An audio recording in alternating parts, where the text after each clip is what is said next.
আল্লাহ তাআলা আমাদেরকে অত্যন্ত ভালোবেসে মোহাব্বত করে দুনিয়াবি কাজ থেকে ফারেক করে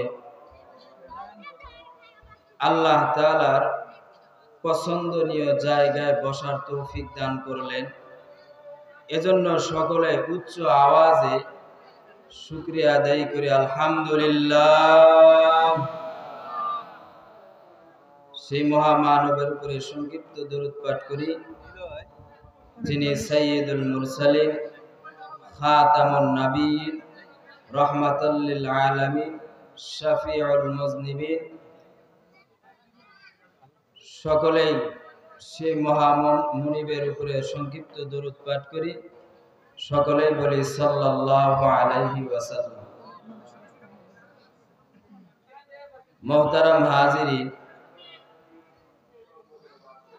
আমাদের এই 24 নং ওয়ার্ডের যুবক ভাইরা যে উদ্যোগ নিয়েছেন, আমরা যারা বসতে পেরেছি এবং আমরা যারা রাস্তায় হাঁটাহাঁটি করতেছি, চলাফেরা করতেছি, আমরা সকলেই কি এই মাহফিল করার, তারা যে কষ্ট করে পরিশ্রম করে মাহফিল করেছেন, এটা আমরা সকলেই কি এতে সন্তুষ্ট? সকলেই বলুন। যারা বসে আছেন, যারা বাহিরে ঘোরাফেরা করতেছেন, এখন একটা কথা হলো, কোনো ব্যক্তি যদি কাউকে ভালোবাসে, কারো প্রতি রাজি হয়ে যায়, তাহলে উভয় মানুষ তো সামনাসামনি হয়ে কথা বলে, ঠিক কিনা? আমি একজনকে বললাম, ভাই আপনাকে অনেক ভালোবাসি, মহব্বত করি। সেই ব্যক্তি তাকে প্রস্তাব করেছে যে ভাই আপনি তো আমাকে মহব্বত করেন, মুখে দাবি করেন, আসেন একটু সামনাসামনি হয়ে কথা বলি, আরো মহব্বতটা বৃদ্ধি হবে। যদি আসে তাহলে বোঝা যাবে যে ওই ব্যক্তিকে মহব্বত করেন। কথা বলেন, ঠিক কিনা? আল্লাহ কোরআনে কারিমে বলেছেন, আমি আল্লাহ তাআলা যাদের দিলগুলো দ্বীনের জন্য খুলে দেই, তারাই কেবলমাত্র শুধুমাত্র কোরআন হাদিসের আলোচনার মজলিসের মধ্যে বসার তৌফিক পায়। আল্লাহ কোরআনে কারিমে বলেন, আফামান শারাহাল্লাহু সাদরাহু লিল ইসলামি ফাহুয়া আলা নূরিম মির রাব্বি। এখন আপনাদের যারা বাহিরে চলাফেরা করতেছেন, তাদের কাছে ছেড়ে দিলাম, আপনি আল্লাহ তাআলার ডাকে সাড়া দিবেন নাকি আপনি শয়তানকে রাজি খুশি করবেন? কারণ এই জায়গাটার মধ্যে যারাই বসবে, পয়গম্বরের ঘোষণা হলো, যেই জায়গার মধ্যে আল্লাহ এবং আল্লাহর রাসূলের কথা হয়, এই মজলিসে যদি কেউ শুরু থেকে নিয়ে শেষ পর্যন্ত বসে থাকে, তো যখন মাহফিল অথবা ওই মজলিস শেষ হবে, ওঠার আগে আগে পয়গম্বর বলেন, ও আনাওয়ালা কিয়ামত পর্যন্ত উম্মতেরা শোনো, যদি কোরআন হাদিসের কথা হয়, সেখানে যদি একটু কষ্টও হয়, বসে থাকো, তাহলে ফায়দা কি হবে? দুনিয়াতে যদি ফায়দা নাও হয়, কিয়ামতের ময়দানে ফায়দা কি হবে? তোমরা যখন মজলিস থেকে উঠতে থাকবে, পয়গম্বর বলেন তোমার পিছনের সমস্ত গুনাহ আল্লাহ মাফ করে দিবে। এখন আমাদের যে যুবক ভাইরা বা যারাই বাহিরে দাঁড়িয়ে আছেন, আমার মনে হয় পয়গম্বরের এই ঘোষণার পরেও যদি বাহিরে থাকেন, তাহলে এটার বিচার তাদের কাছে। কথা বলেন, ঠিক কিনা? কারণ প্রত্যেকটা মানুষের আশা হলো জাহান্নাম থেকে মুক্তি পাওয়া, জান্নাতে যাওয়ার চেষ্টা করা। কথা বলেন, ঠিক কিনা? মুহতারাম হাজিরিন, যারা বাহিরে ঘোরাফেরা করতেছি, কষ্ট করে যদি একটু এসে কোরআন হাদিসের দুই একটা কথা শুনি, হয়তো আমার এই দুই একটা কথা যদি আমি মানতে পারি, আগামীর হায়াত যদি আমি পরিচালনা করতে পারি, আল্লাহ চাহে তো এই একটা কথা মানার কারণে আল্লাহ আমাকে মাফ করে জান্নাতে পৌঁছায় দিতে পারে। সেই উদ্দেশ্যে, লক্ষ্যে একটু কষ্ট করে যদি এসে বসি, তাহলে অনেক ভালো লাগবে। আমি কোরআনে কারিমে সূরা ফুরকানের একটি আয়াত তেলাওয়াত করেছি, পয়গম্বরের অসংখ্য হাদিস থেকে একটা হাদিস পাঠ করেছে। এই আয়াত এবং হাদিসকে সামনে রেখে আপনাদের সম্মুখে কিছু আলোচনা করার চেষ্টা করব ইনশাআল্লাহ। সর্বপ্রথম আমি যে বিষয়টা আপনাদের সম্মুখে আলোচনা করব, সে বিষয়টা আগে স্পষ্ট হোক যে কি বিষয়ে আলোচনা হবে। বক্তা সাহেব বয়ান করেন কি বিষয়ে আলোচনা হয়েছে, দিন শেষে যদি জিজ্ঞাসা করা হয়, বলে যে মাহফিল শুরু থেকে শেষ পর্যন্ত ছিলাম, কোন বক্তা কি বিষয় না বয়ান করছে জানি না, কিন্তু অমুকের বক্তা সেই হয়েছে, বক্তব্য সেই হয়েছে, কিন্তু কি বিষয়ে আলোচনা করছে।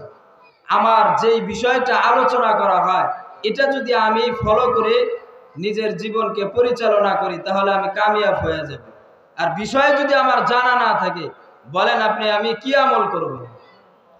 বিষয়টা সহজ, সেটা হলো বর্তমান আমাদের সমাজের যুবক ভাইদের করুণ অবস্থা। যেহেতু আমাদের যুবক ভাইদের এই আয়োজন এত কষ্ট করে আয়োজন করেছেন, এজন্য চিন্তা করলাম যে এখানে কি বিষয়ে আলোচনা করা যায়। তো চিন্তা করতে করতে আল্লাহ একটা ব্যবস্থা করে দিলেন যে এই বিষয়টায় আলোচনা করা যেতে পারে। সেটা কি? সৎ সঙ্গে সর্ববাস, অসৎ সঙ্গে সর্বনাশ। অর্থাৎ দুনিয়াতে আমরা কাকে বন্ধু হিসাবে গ্রহণ করব, কাকে বন্ধু হিসাবে গ্রহণ করব। পয়গম্বর আমাদেরকে হাদিসের মধ্যে বলে দিয়েছেন যে প্রত্যেকটা মানুষের তবিয়ত হলো, স্বভাব হলো, সে জন্মগ্রহণ করার পরে সে দুনিয়াতে চলতে গিয়ে একজন অপরজনকে বন্ধু হিসাবে গ্রহণ করবে। সে কাকে বন্ধু হিসাবে গ্রহণ করবে?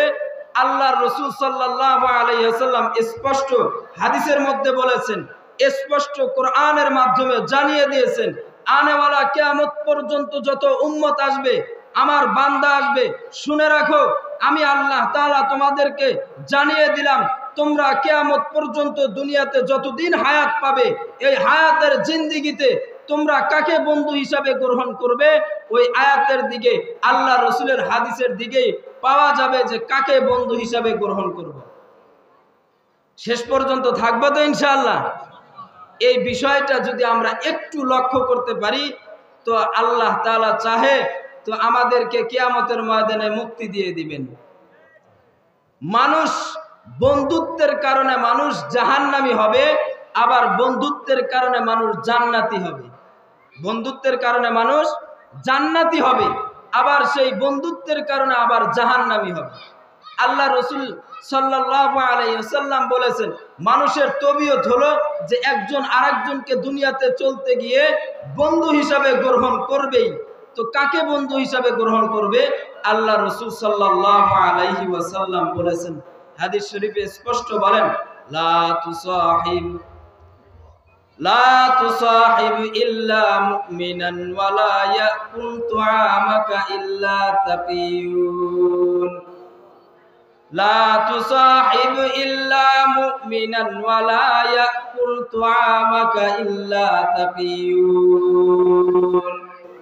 সরকারে দো আলম নবী মুহাম্মদুর রাসূলুল্লাহ সাল্লাল্লাহু আলাইহি ওয়াসাল্লাম আমাদেরকে লক্ষ্য করে বলতেছেন, ও আমার গুনাহগার উম্মতেরা শোনো, লা তুসাহিব ইল্লা মুমিনান, তোমরা কোন মানুষকে মুমিন ব্যতীত তোমরা কাউকে বন্ধু হিসাবে গ্রহণ করবে না।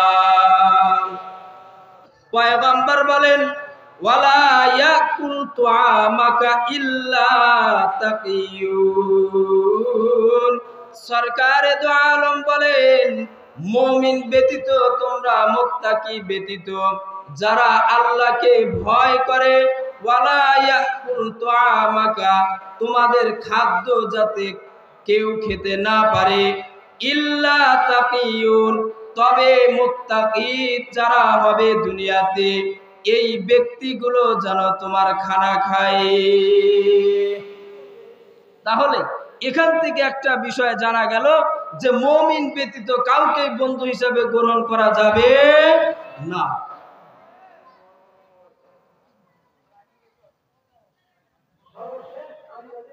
আমি যে কোরআনে কারিমের আয়াত তেলাওয়াত করেছি, মানুষ যে বন্ধুত্বের কারণে মানুষ জাহান্নামী হয়, আবার এই বন্ধুত্বের কারণে মানুষ জান্নাতি হবে। মানুষ যদি বন্ধু যদি আমার সৎ হয়, ভালো হয়, ওই বন্ধু এক সময় আপনাকে জান্নাতে নিয়ে যাবে। আর বন্ধু যদি খারাপ হয়, আপনার যে বন্ধু রয়েছে দুনিয়াতে আপনি যার সাথে চলাফেরা করেন, এই মানুষটা যদি খারাপ হয়, নিকৃষ্ট মানুষ হয়, এই মানুষটা আপনাকে এক সময় জাহান্নামে নিয়ে যাবে। সূরা ফুরকানের মধ্যে আল্লাহ তাআলা 19 পারার এই আয়াতটা নাজিল করেছেন এক ব্যক্তিকে লক্ষ্য করে। কোরআনের একটা বিধান শুনি, সেটা হলো যে আল্লাহ তাআলা ব্যক্তি অথবা জায়গাকে কেন্দ্র করে আয়াত নাজিল করেন। যাকে কেন্দ্র করে অথবা স্থানকে কেন্দ্র করে আয়াত নাজিল করে, সেই ঘটনা অথবা সেই ব্যক্তিটার যেই ব্যক্তিকে লক্ষ্য করে আয়াত নাজিল করেছেন সেটাকেই বলা হয় শানে নুজুল বলা হয়। আমার এই আয়াতের একটা শানে নুজুল রয়েছে।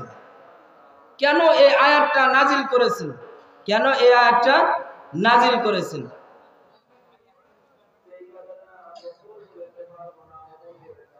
আল্লাহ তাআলা বলেন, وَيَوْمَ يَعَضُّ الظَّالِمُ عَلَى يَدَيْهِ يَقُولُ يَا لَيْتَنِي اتَّخَذْتُ مَعَ الرَّسُولِ سَبِيلًا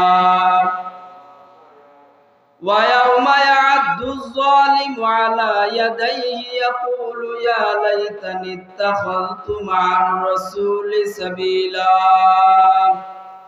يا ويلتى ليتني لم أتخذ فلانا خليلا।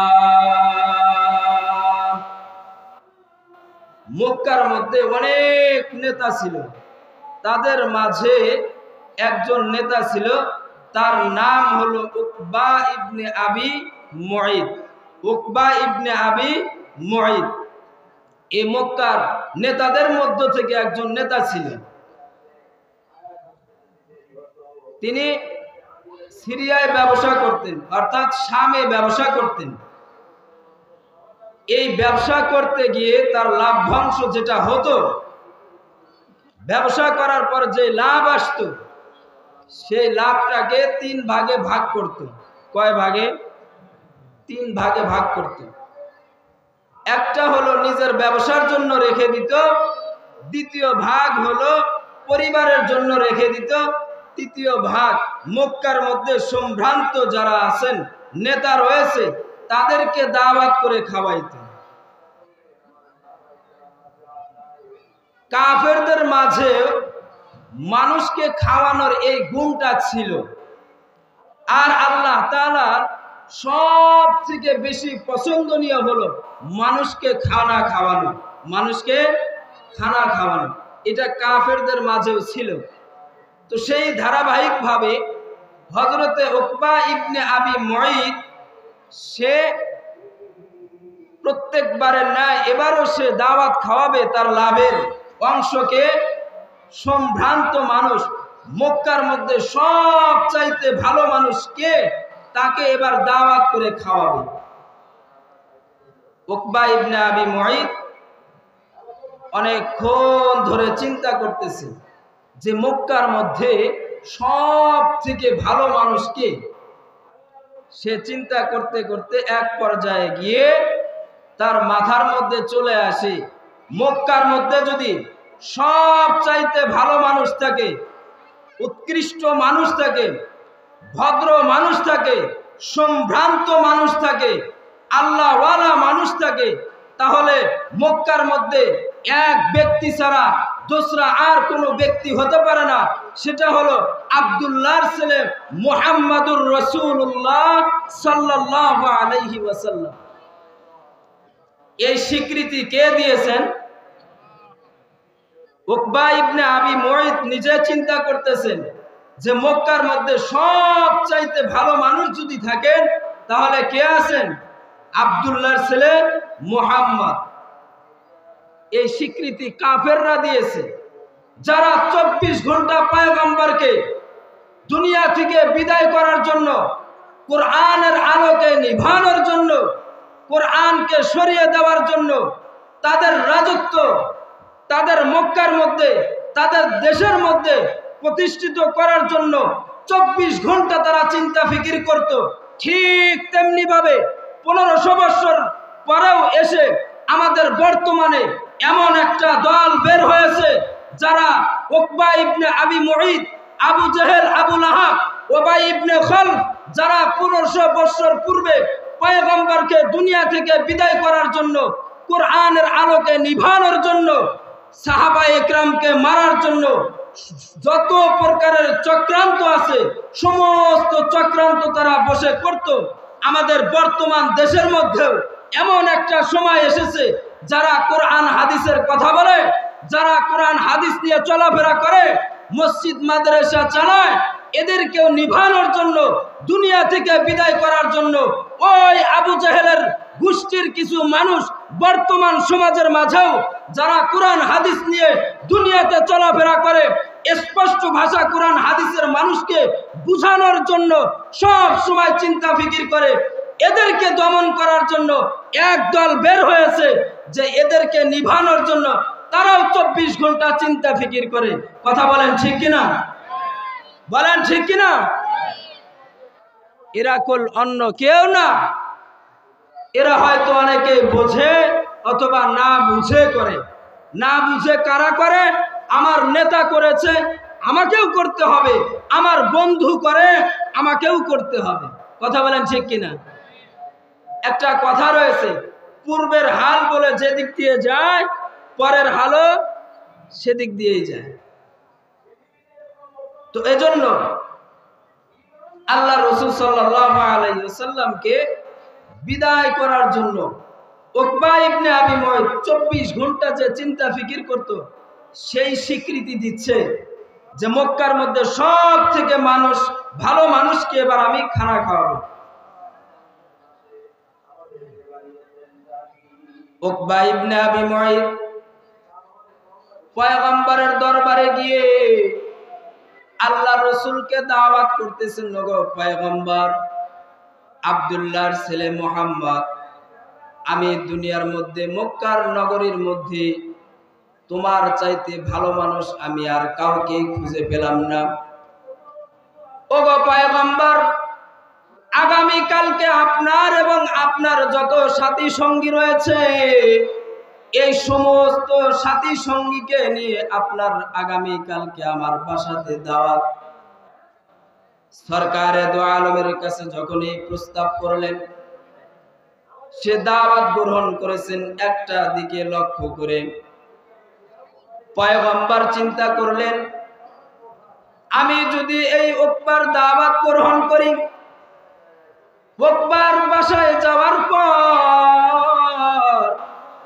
আমার সাথে সে যে সময়টুকু কাটাবে, আমার সোহবতে থাকবে, এই সোহবতে থাকার কারণে উকবার দিনের মধ্যে একটু পরিবর্তন আসতে পারে, হয়তো সে ইসলাম গ্রহণ করতে পারে।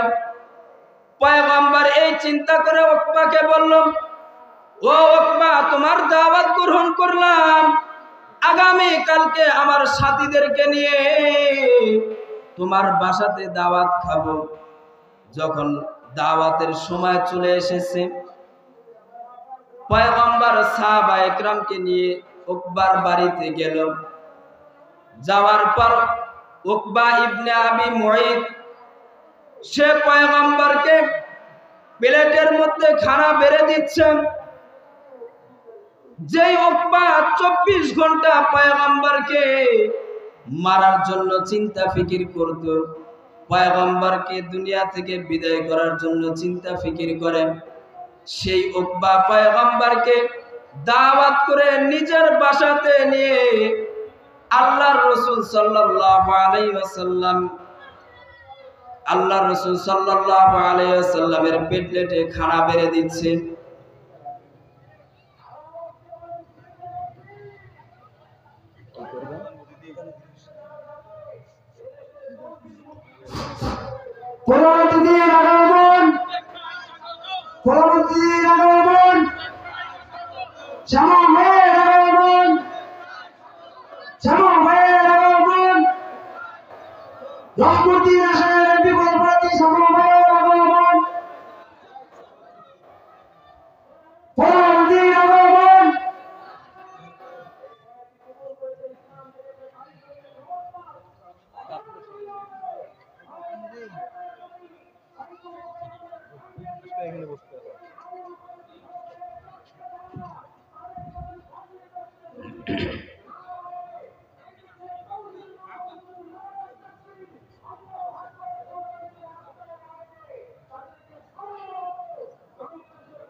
মোহতারাম হাজিরিন,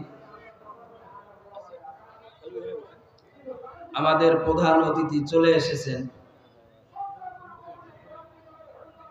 আমরা তার কৃতজ্ঞতা জানাই।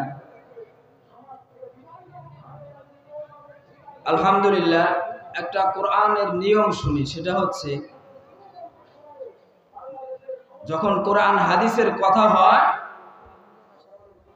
আল্লাহর যখন তাকবীর দেওয়া হয়, মসজিদে আজান হয়ে যায়, তো আজান দেওয়ার পরে আল্লাহু আকবার মানে কি?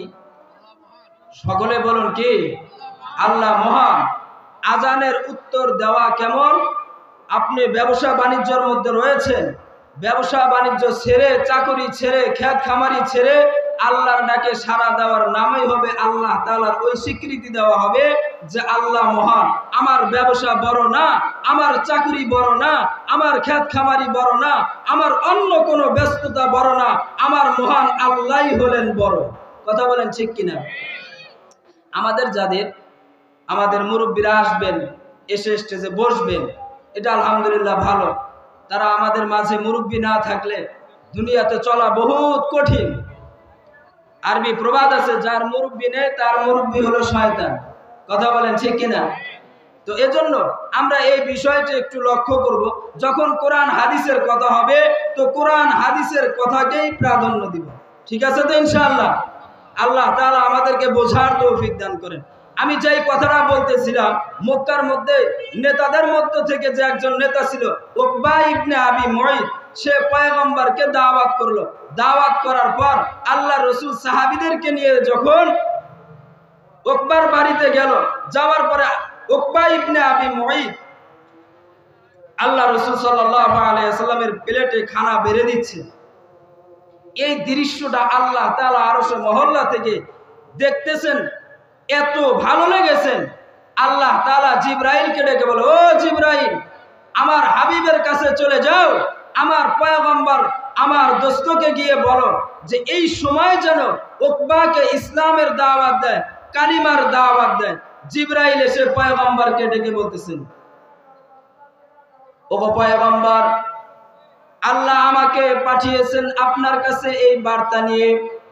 বার্তাটা হচ্ছে, আল্লাহ আমাকে নির্দেশ দিয়েছেন আপনি যার বাড়িতে খানা খাচ্ছেন ইনি কিন্তু মক্কার মধ্যে সব থেকে নিকৃষ্ট মানুষের মধ্যে একজন। অনেক বড় নেতা হলেও কিন্তু এর ভিতরে চরিত্র বলতে কোরআন হাদিসের গুণাগুণ কিন্তু তার মাঝে পাওয়া যায় না। যে আপনাকে 24 ঘন্টা মারার জন্য চিন্তা ফিকির করে, আপনাকে দুনিয়া থেকে বিদায় করার জন্য সে যে সব সময় চিন্তা ফিকির করে, আপনাকে তার বাসায় দাওয়াত দিয়ে নিয়ে এসে আপনাকে খানা খাওয়াচ্ছে, আপনার প্লেটে খানা বেড়ে দিয়েছে। এই দৃশ্য আমার নিকটে অনেক ভালো লেগেছে। আল্লাহ আমাকে পাঠিয়েছেন যে আপনি যেন এই সময় উকবাকে কালিমার দাওয়াত দেন, ইসলামের দাওয়াত দেন। পয়গম্বরকে যখন এই বার্তা পৌঁছানো হলো, পয়গম্বর উকবাকে ডেকে বলতেছে, ও উকবা, শোনো, আমার প্লেটে খানা বেড়ে দিয়েছো, আমি তোমার বাসাতে এই খানা খাবো যদি তুমি একটা শর্ত পূরণ করো। উকবা বলতেছে, কি শর্ত? ও ভাই, হযরতে পয়গম্বর বলতেছেন, যদি আপনি শর্ত পালন করো, যদি তুমি শর্ত পূরণ করো, আমি পয়গম্বর এবং আমার সাহাবায়ে কেরাম এই প্লেটে খানা বেড়ে দেওয়া খানা আমরা খাবো। আর যদি তুমি শর্ত পূরণ না করো, আমরা এভাবে খানা রেখে সকলেই চলে যাব। উকবা চিন্তা করতেছে, আমার বাড়িতে মক্কার মধ্যে সম্ভ্রান্ত মানুষ, যে মক্কার নগরীতে সব চাইতে ভালো মানুষ, সেই ব্যক্তি আমার বাড়িতে এসে খানা খেতে বসেছে। আর এই খানা না খেয়ে যদি চলে যায়, আর মক্কার মানুষরা এই কথা বলা বলি করবে, আমাদের নেতাদের বাসাতে গিয়ে আমাদের আব্দুল্লাহর ছেলে মুহাম্মদ যে মক্কার মধ্যে সবচাইতে ভালো মানুষ, এই মানুষটা না খেয়ে, খানা না খেয়ে সে চলে এসেছে, এটা আমি উকবার নেতার সম্মান হানি হবে। এজন্য উকবা পয়গম্বরকে ডেকে বলতেছেন, ও পয়গম্বর, তোমার কি শর্ত রয়েছে বলো, আমি তোমার শর্ত পূরণ করব। পয়গম্বর উকবাকে ডেকে বলতেছেন, উকবা, আমার শর্ত হলো তুমি আমার সাথে পড়ো, আশহাদু আল্লা ইলাহা ইল্লাল্লাহু ওয়া আশহাদু আন্না মুহাম্মাদার রাসূলুল্লাহ। সরকারে দো আলম উকবাকে কালিমা শাহাদাত পড়া দিলেন।